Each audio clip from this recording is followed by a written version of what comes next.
Hello, Christina Resso. Thanks for tuning in to the video, and I hope many of you are doing well this Monday afternoon, beginning of the work week. So, I was going to do a video about the gun laws and gun rights based on one of my, if I were to pick a female radio host, who would be Dana Leash. I saw her at a CPAC event. Actually, I ran into her just briefly after her speech, and she's quite a strong content creator. So, if I were to choose a female radio host to listen to, since Laura Ingraham, for example, which was years ago when I was first into this conservative movement, it would definitely be her.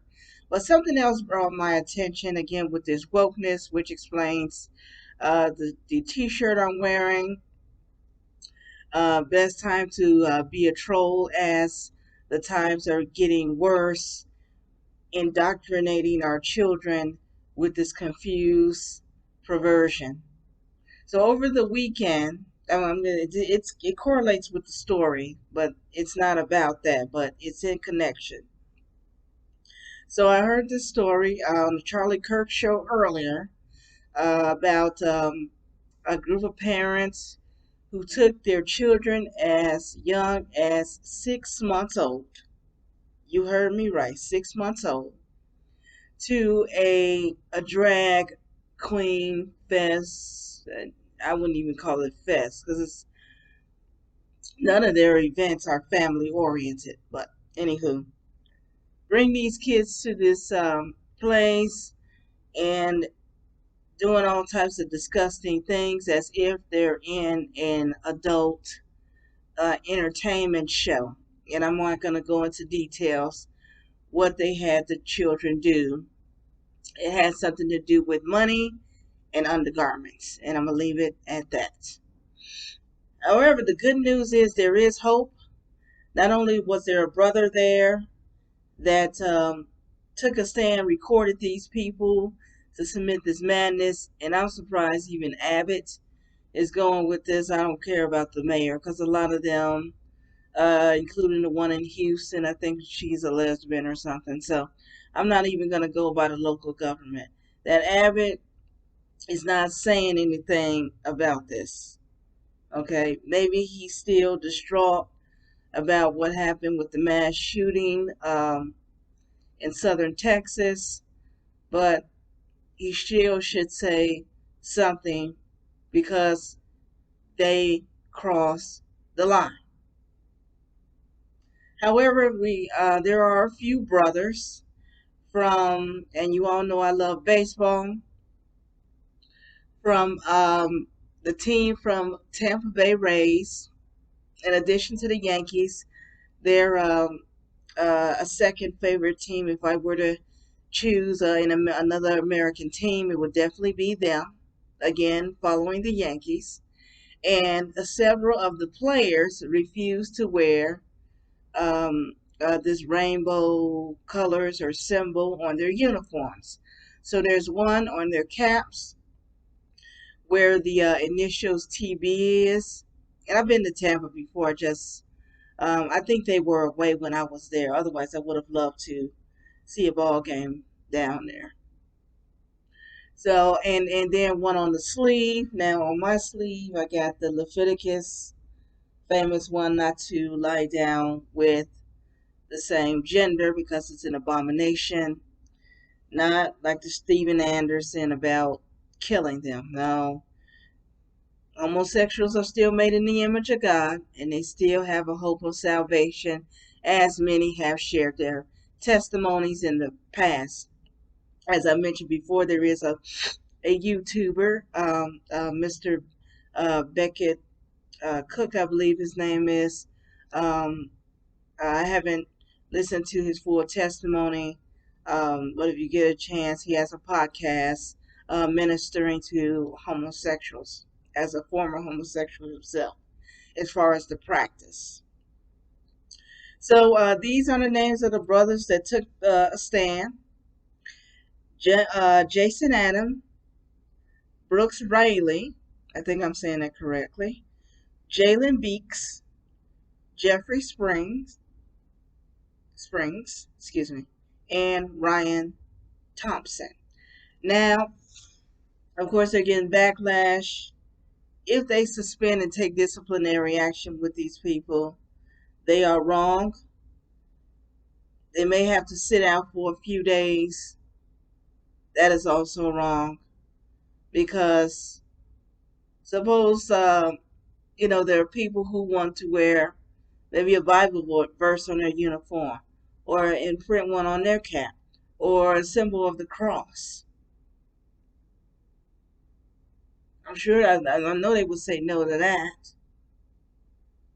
I mean, one of a strong brother, Jonathan Isaac of the NBA, who refused to kneel during the national anthem in protest of this demonic BLM group, and they are a demonic group.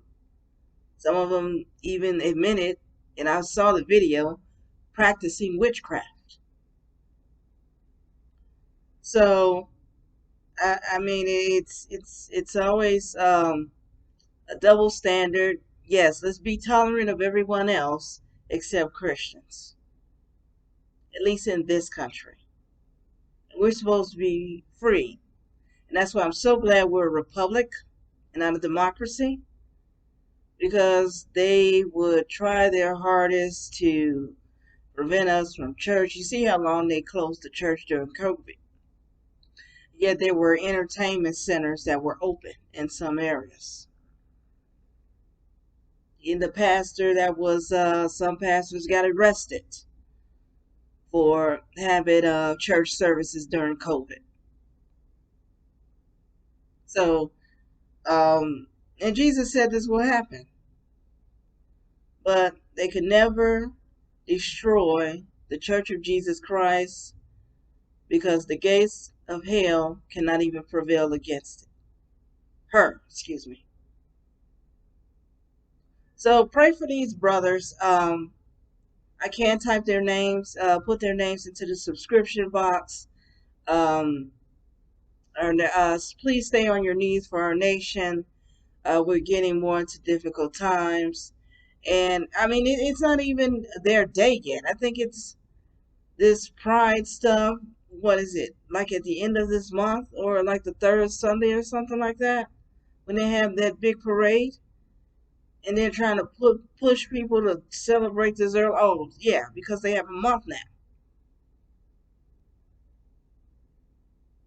Yeah, well, we as you know, not just conservatives, yes, but especially as the Church of Jesus Christ, have to continue talking and fighting the good fight. One of the brothers that I uh, admire very much and love dearly is Kirk Cameron. You know, he's ostracized after what he said about the unnaturalness of homosexuality and stopping human civilization, which it does. Others who've even challenged him personally. If God really said this was all right, how come he didn't make a way for two men and two women to procreate the way a husband and wife does in the natural way? But instead, you have to step outside your homosexuality and go into the straight world, because that's what it is, to adopt children and indoctrinate them into your madness. Because they tend to adopt children of the same gender. Lesbians, you tend to adopt girls. Gay men tend to adopt boys. Why do you think that is? And sadly, who knows what they're going through in their home? Some of them have actually, unfortunately, experienced sexual abuse. I mean, what else are they going to use them for? So, yeah, keep this country in our prayers. Again, pray for these brothers that stood for what's right. Please stay posted on what's going on. If you really want to know the full story, um, I got this story from Greg Foreman, the Black Conservative Perspective channel on YouTube. If you want to see the full story, he shares it. And I think the Anthony Brian Logan is as well. I don't know how long that video is. Sometimes I forget about him because I don't see him as often. I mean, I don't see him as consistent as someone like Brandon Tatum or Greg Foreman because these guys run, I say maybe like 2, 3 videos a day. So, yeah. But, yeah, I'm speechless. That's, that's all I have. Don't forget to subscribe and share the video. And hit the like button and share it with your friends. Christina Red Soul, pray for our nation and our brothers and sisters suffering under the Church of Jesus Christ globally. And I'll talk to you super soon.